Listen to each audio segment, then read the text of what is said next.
In this video, I'm going to be looking at the Paper 2 topic of delegated legislation. We're going to outline what delegated legislation actually is, and then go through some types. So, delegated legislation is law made by a person outside Parliament with the authority granted in the Enabling Act.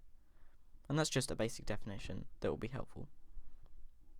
So, there are three types of delegated legislation, the first of which is orders in council. The Monarch and Privy Council have the authority to make these. It allows the government to make legislation without having to be debated or voted on in Parliament. Orders in council are usually involving the transferring of responsibility between government departments, bringing acts of Parliament into force, or making law in emergencies. An example of an order in council was one that was used to upgrade cannabis to a Class B drug. The second type of delegated legislation is statutory instruments. This term refers to the rules and regulations made by government ministers.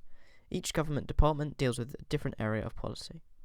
These can be very short, covering one point, or can be very long, with detailed regulations. They aim to add detail to the statute. The Minister for Work and Pensions made the Chemicals, Hazard Information and Packaging for Supply Regulations 2009, a long and detailed example.